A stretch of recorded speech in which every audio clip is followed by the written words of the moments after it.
It's so like opposite of what I would want to do in that moment. And I just immediately felt protective, like, no, I should push away. I should never invite them into my home again.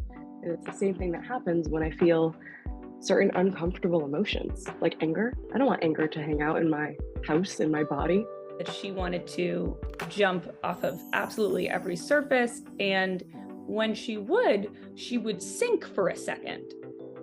And it terrified the shit out of me for a variety of, I know that we're looking to avoid the word obvious, but I think obvious reasons when a child Yeah. is sinking in the water.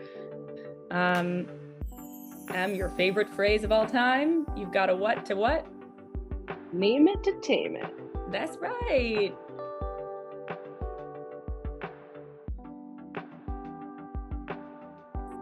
Hello, everyone. Welcome to House on Fire, episode 14. It is just me and Emily today. I'm so happy to be in community with all of you. And I actually wanted to start by giving Emily a little bit of a mindfulness surprise this morning that I perceive as quite relevant to our topic for today. So I'm going to conduct this in the same way that I would in our group.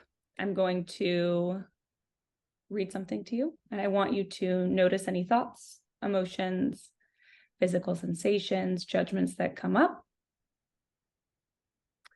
Okay. All right. So I'm going to be reading The Guest House by Rumi. This being human is a guest house. Every morning, a new arrival. A joy, a depression, a meanness. Some momentary awareness comes as an unexpected visitor. Welcome and entertain them all, even if they're a crowd of sorrows who violently sweep your house empty of its furniture. Still, treat each guest honorably. He may be clearing you out for some new delight. The dark thought, the shame, the malice, meet them at the door laughing and invite them in. Be grateful for whoever comes, because each has been sent as a guide from beyond. Oh, I love that. I'm so glad that you started this episode off with that poem. I think something that came up for me was a discomfort when you read the line about, even if the emotion comes in and tears up your house, treat the emotion like a welcome guest, because that's so, can't think of another word for ego dystonic, but it's so like opposite of what I would want to do in that moment. And I just immediately felt protective, like, no, I should push away. I should never invite them into my home again. And it's the same thing that happens when I feel certain uncomfortable emotions, like anger. I don't want anger to hang out in my house, in my body. Yeah. You fell into my beautiful trap because I wanted you to say all of those things, as today we're talking about mindfulness of emotions. And in talking about mindfulness of emotions, we are discussing this concept of moving away from blocking, avoiding, and suppressing emotions. And instead, ultimately, the task at hand, as per our manual, is to love those emotions. And I'll say, perhaps I'm in the phase that Rumi is in, which is greeting them, noticing them. So today we're talking about mindfulness of emotions. That's the theme. How do you think this plays in other than what I'd shared? It's interesting. I was thinking about how, yes, suppressing, blocking, avoiding are definitely things that I do, particularly when I feel anger. But there's another emotion that's come up where instead of blocking it, I need to focus more on not acting on the urge. And that comes up a lot when I'm with my niece, who's 7 years old. I wanted to ask you if you feel this way about your little sibling, because when I see Noodle running around on the monkey bars, she'll start scaling like a rock climbing wall at the park, and she is fearless. And Girlfriend is also very, very agile, I will say. She's got a lot of gross motor dexterity. And so I love watching her at the park, but just, I've got this fear that makes me want to stand behind her on the playground just like this. Like, okay, Noodle, I'm Mm. right here in case you fall. And when my husband and I are watching her, he feels that same fear. And I could tell because he'll start like sort of walking closer to her. And I go, oh, we gotta like step back.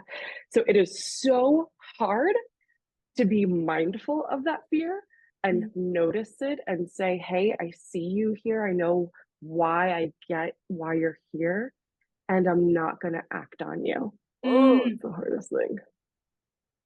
I that example resonates very, very deeply with me. I think I'd actually shared this story with you in the past. Um, so I have a 3-year-old sister who, like Noodle is for you, is the light of my life. And she was insistent upon going swimming. And I asked for parental approval, got in the pool with her, and then realized I have no freaking clue how well this kiddo can swim. And I noticed that she wanted to jump off of absolutely every surface. And when she would sink for a second. And it terrified the shit out of me for a variety of, I think, I mean, I know that we're looking to avoid the word obvious, but I think obvious reasons when a child is Yeah. sinking in the water. Um, and I just noticed that urge to pick up, to fix, to protect, to solve, rather than ensure that she had the agency and autonomy of her own to, as she ultimately did, spin her legs around and push up to the surface. So I think this shows up a lot within parent-child interactions. And I think this shows up a lot in just day-to-day life, whatever kind of human experience you might be having. So mindfulness of emotions is a really important skill. And I'd love for you to orient folks to what is it, why bother with it? Yeah, absolutely. So essentially, what this is all about, this mindfulness of emotions, it's about learning how to observe, aka notice the emotion that's coming up within you, describe it. So put a label to it, give it a name, and then allow it. Allow yourself to experience the emotion without necessarily trying to stop it or control it, distract from it, suppress it, or necessarily act on it. I think there's this myth that when I feel a certain way, I must do the thing my emotion is telling me to do. Or if I feel a certain way, I am that. So I could say about myself with Noodle, okay, well, if I'm afraid while she's climbing the monkey bars, I'm a coward. That's not necessarily true. Or I should act on the urge by standing under her like a physical safety net. Again, it's about noticing the emotion without suppressing it or acting on it. I think when we have other emotions like extreme sadness or extreme anger, we can get into this habit of suppressing it for a long time. And emotions are wild, man, because they will find a way to come out. So if you're not experiencing it, if you're denying its presence, it's going to come out in some other way. So, what I like about this skill is that it helps you to learn that emotions aren't catastrophic. You can feel really big anger. You can feel really big sadness. And going back to, if you folks remember, Avery talks about this equation we have in DBT where it's pain plus non acceptance equals suffering. When you accept your emotions, you take that suffering and you actually transform it into a manageable amount of pain. So, this Mm. skill serves to kind of put you on the path to freedom. When I know that I'm not suffering in my emotions by denying them or suppressing them, when I'm able to acknowledge an emotion, see it for what it is, and decide whether or not I want to act on it, and just consider it as information, Mm. that gives me freedom to do something. So Mm. that's the why bother with this skill. Mm-hmm. Mm-hmm. I love that point on the path to emotional freedom. I have found I'll share a little anecdote. I was in a relationship for many years, and I I knew somewhere, I noticed somewhere that I was feeling deep sadness, anger, fear, and I did not want those feelings to be real. And I did not want those feelings to be messages, communications to myself about potential actions that might have been really effective for me, i.e., departing from the relationship. And so instead, I just sat in this place of suffering and um, looked to bury those emotions. And that enhanced my sense of feeling trapped. So to me, mindfulness of emotions has so much utility um, in an effort to decrease suffering, find freedom, and also reconnect with our bodies, ourselves, and acknowledge that emotions are like waves. They come and go. So I want to walk through the steps of how to actually let go of that emotional suffering and potentially not act on certain ineffective urges. Because if we're not mindful of the fact that we are experiencing an emotion, your favorite phrase of all time, you've got a what to what? Name it to tame it. That's right. So this skill takes a lot of practice, and we're going to say things right now that might seem, and Em and I have discussed that there's some judgments around the language perhaps being a little trite, or perhaps oversimplifying how challenging this is. So loads and heaps and loads of validation. This is freaking hard, and I'm going to set a scene for you. So I have a very dear friend who experiences really intense anxiety that can result in sort of this debilitating form of avoidance and then action on certain behaviors as a means to numb out. So not necessarily for this friend, but some of those behaviors could look like drinking, eating past fullness. What else, Em? What other behaviors might we think of as like target or problematic behaviors in this setting? Chronic avoidance, perhaps staying in bed, sitting on hands, doing nothing. Mm-hmm. Mm-hmm. So she called me over the summer, and I felt awful because I just wanted to remove her pain. And I had the knowledge and the know-how to direct her through these steps. And Em, I'd love for you to just kind of treat me as friend, and you can Okay. be me, All and I'll right. be friend. What's her Okay. name? We should name her. Let's call her Sarah. Sarah. Okay. Um, I'm just really, I'm really struggling right now. I can't get anything done. My chest feels like it's going to explode, and all I want to do is just sit in bed. And I mean, that's what I've been doing. That's what I've been doing for like 3 days now, and I'm falling so far behind on work, and it's just piling up and piling up and piling up, and I just don't know what to do. I hate this. I don't want to do this anymore. I don't want to deal with this anymore. I don't know what to do. Ugh, Sarah, that is such a shitty way to feel. And I imagine that what happens is as the work continues piling up, that feeling that there's like an elephant on your chest just gets bigger and bigger. So, what I want you to do now is really tune into that. I want you to visualize in your mind what happens when the next thing pops up to work. So, I want you to just sit in it with me. Okay. We're just observing your emotion. Acknowledge and let's name what this is. This is anxiety. And as if you could personify anxiety, imagine it like a person in front of you.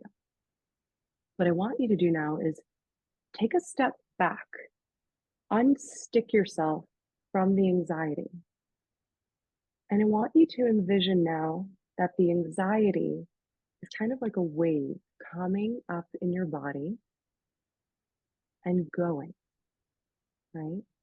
We can't necessarily control the waves, but we can control whether we get knocked over by them, whether we go under them, or whether we ride them out.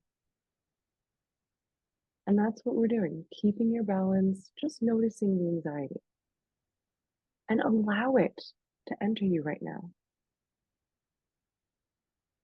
And So I'm as you noticing that I practice, don't like it. I'm noticing that I'm feeling it. Like I'm feeling it in my body. Like that does not feel good. What am I supposed to do?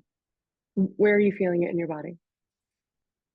Well, I'm paying attention to this like sensation in my chest, like it's tight, and then in my throat feels tight, and my hands feel Mhm. really clammy. So do I just like sit with it? Oh, I want you to lean into it. I want you to actually direct your attention specifically to those areas now. And you just Okay. said, you're like, I don't like it. I noticed that you don't like it. Okay. It's great information for you. It's uncomfortable. Mhm. I want you to continue. I'm going to just be quiet for a moment because I want you to see if you can notice any change to the intensity of those sensations. One thing we know about emotions is that they don't last forever. Same thing with the physiological sensations that accompany them. So go ahead and tune in and see what happens.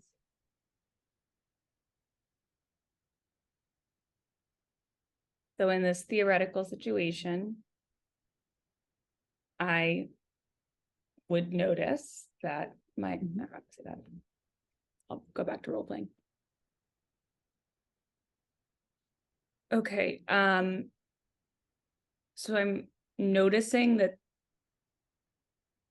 I'm noticing and labeling a slight kind of openness in my chest as I tune really deeply into that part of my body.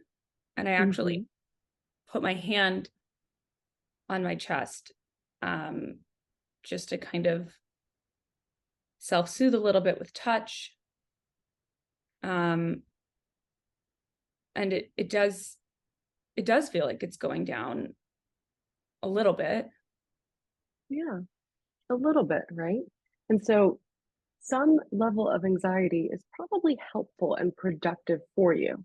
But as we're moving on to sort of step three in this example, I want you to remember that you are not your emotion. You are not anxiety. You're feeling anxiety. And just because you're feeling it, that doesn't mean that you have to act on it. So you were highlighting, just wanting to stay in bed, kind of, bury yourself under the pillows and not come out. You don't have to listen to that voice. Instead, you can tune in. You can say, okay, my anxiety is giving me information. And why do you think that you're having this anxiety? What is it telling you? What is it trying to communicate to you? I think there's some sort of threat in my environment here. Like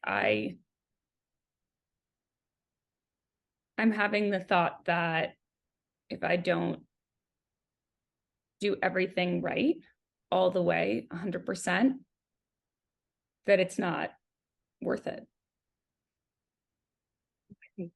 So this anxiety is actually telling you that whatever these tasks are, they're important to you and you want to achieve.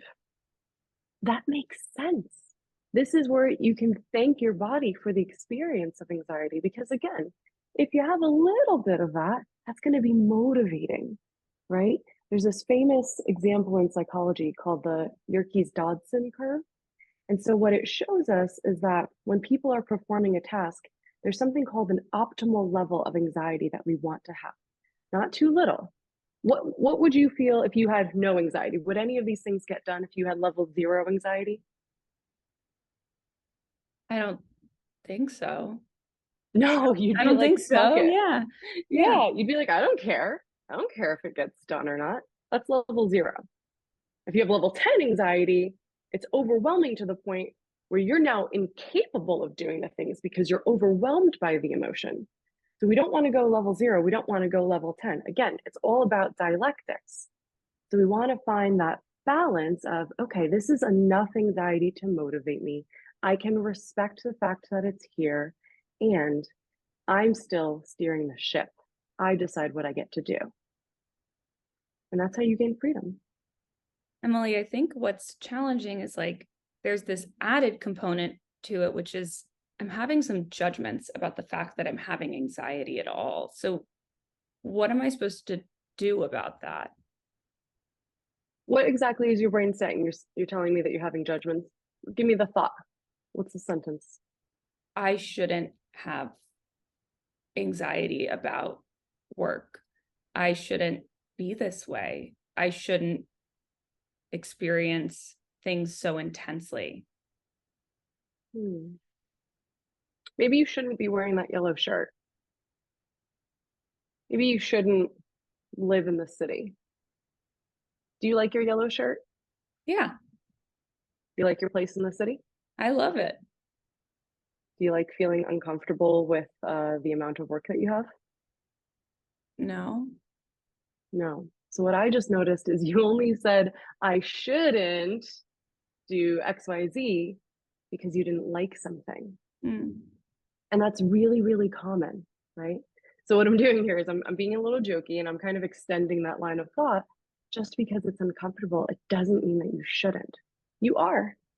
So this Mm. is where that acceptance piece comes in, right? And again, if loving the emotion is too strong, if you're not in a space to love the anxiety, that's okay. Can we acknowledge it? Yeah. Because all those should judgments are going to do, it's going to make you feel worse. It's probably going to exacerbate the intensity of your anxiety, potentially lead to some ineffective shame response. And shame tells us to withdraw, to isolate, to hide. Again, just like anxiety. So notice what that does for you Mm. and see if you can walk it back to a place that's more accepting of reality. So instead of saying, ugh, I shouldn't be anxious, like, what's wrong with me? This is nothing to be worried about. What's something more descriptive that you could tell yourself?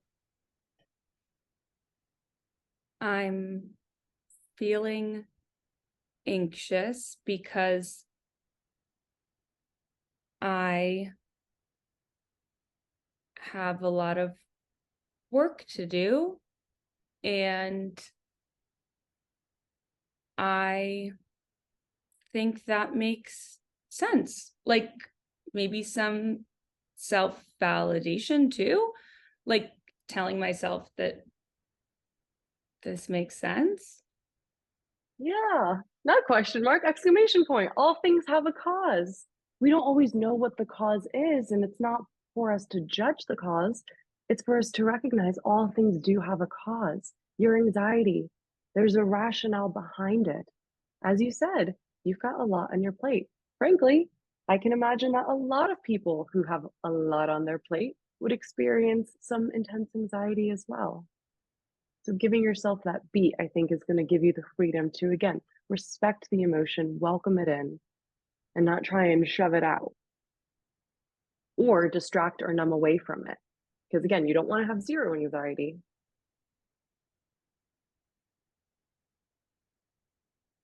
So now I'm going back to being my actual self. Hi, Avery again. Emily, that was fantastic. A little role play for our listeners, walking through the different steps of uh, observing our emotions, practicing that mindfulness of body sensations, reminding ourselves that we're not our emotions, and then practicing whether it's acknowledging, greeting, inviting, loving, accepting our emotions. And ultimately, mindfulness of emotions is a series of steps for sure. And there are different ways that you can practice mindfulness of emotions. You can step back and just notice. You can experience the emotion as a wave. You can let go of those judgments. You can notice those sensations. You can observe how long it takes for the emotion to go away. You can remind yourself that that criticism of the emotion does not work. You can practice willingness to have unwelcome emotions. Sometimes I like to think about emotions as clouds in the sky, more so than a wave. Prefer clouds to waves. That's me. You could notice the action urge. You can remind yourselves of times when you felt different. You can practice some radical acceptance, some willing hands, half smile, turning of the mind. And you can look to ultimately try to love that emotion. When I was in grad school, I it's so funny when we experience things and aren't able to self-identify, but you have somebody in your life who points it out. So when I was in grad school working on my dissertation, I used to plan out, okay, I'm going to write for this 3 hour block of time.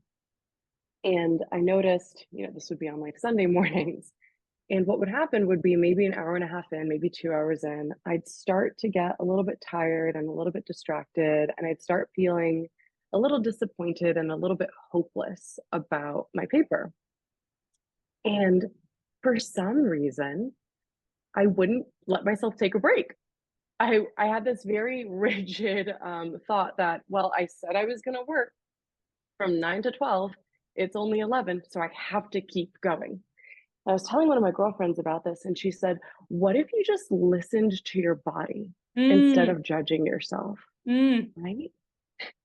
I, it was, I, hand to God, it was like novel, just that sentence for me, because it never dawned on me to acknowledge the tiredness, acknowledge the disappointment and hopelessness. And I didn't realize that by not tuning into my body and my brain in that moment, I was actually exacerbating the emotion because I was starting to judge myself.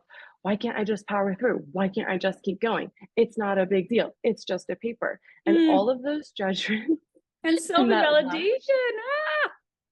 yeah, things clinicians continue to work on throughout the lifespan. And, even folks who aren't clinicians, right? The human experience.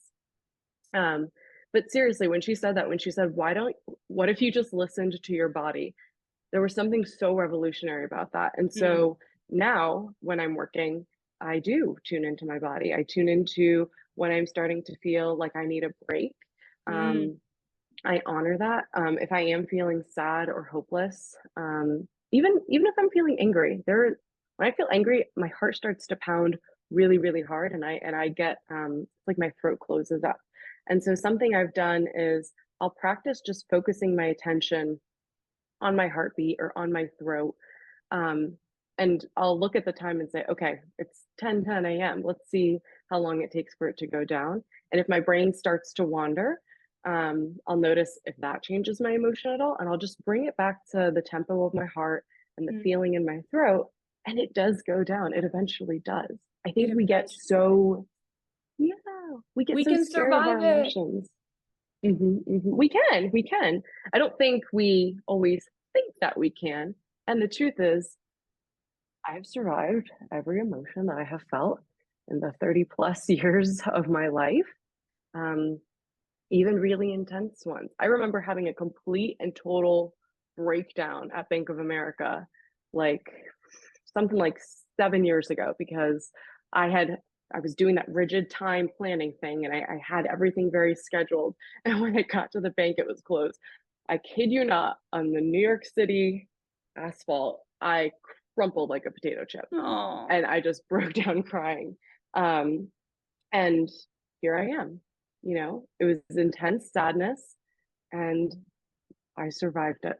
yes, yes, yes, yes, yes.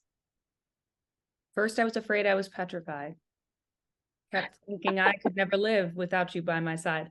Um, no, but emotions are not only important for our survival, they are essential for our survival. They communicate to us, they communicate to others, and they motivate us for change and action. And um, I think tuning into those body sensations, listening to your body, um, is something that I don't think that we received enough of an education about.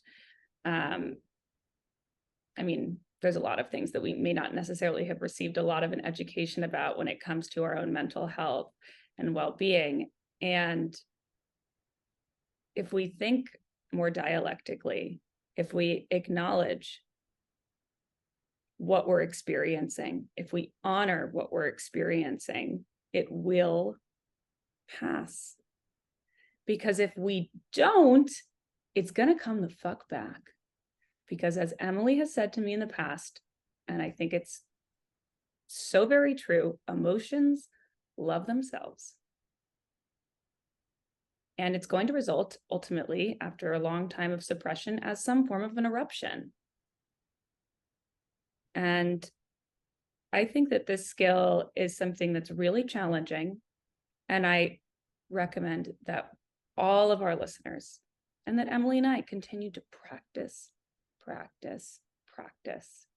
because mindfulness in general is paying attention on purpose. And that can be really challenging in our current world order. And I'm telling you from my experience, and I'm going to speak for Emily, I know from her experience, I know from our clients' experiences, that being mindful of our current emotions is the path to emotional freedom.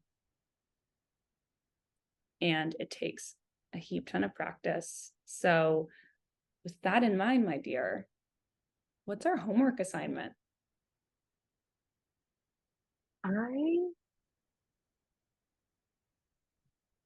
Sorry. Okay. I wanted to see if we could do like a quick troubleshooting around the emotion regulation skills, kind of like incorporating the cope ahead for that so that they like, what do I do when my emotions are too high? I would just like give them the questions to ask. What do you think?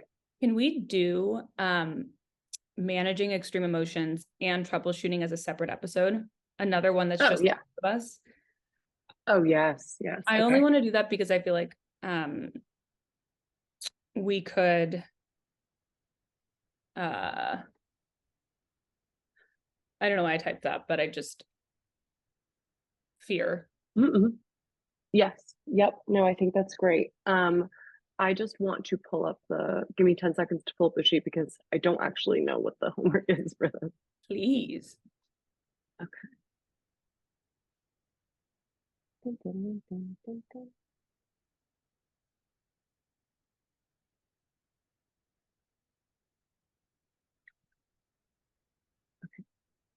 Those emotions, emotional regulation, 15.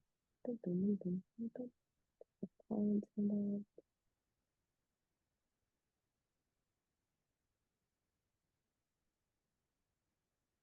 Just by the way, this format is so much more natural to me, just talking to you. Yeah, having a conversation. I think that's the nice thing about having two people because when it's three, don't get me wrong, I love the diversity and having multiple people, like getting their input. And I think what's tricky is then it becomes more like that person goes on like a 30-minute monologue. And I think that's hard And I think as that's, opposed to this feels more conversational. and I think we can do more episodes if we do it like this. And I like recording Oh, these. I like editing these and it's fun. So oh, I like the idea of doing like every other is us. ooh, I really like that. Okay, 15 is what? Sorry, she has some, I have judgments about her worksheets. Mindfulness of current emotion. Okay. I'm just going to show you what this looks like real quick. And basically, I'm going to say, like, I want you to observe the emotion, name it. It says when it's extreme. The practice exercise is not helpful. I would say maybe outline the 4 like typical steps, direct them to the Instagram page. We'll Yeah, post it, and say like, you're going to do this, and this. And we're going to map it out on the Instagram page. Remember, we're House on Fire Pod, blah, blah, blah. beautiful. Okay, okay, give me 1 second, and I'll give you like a clean clip.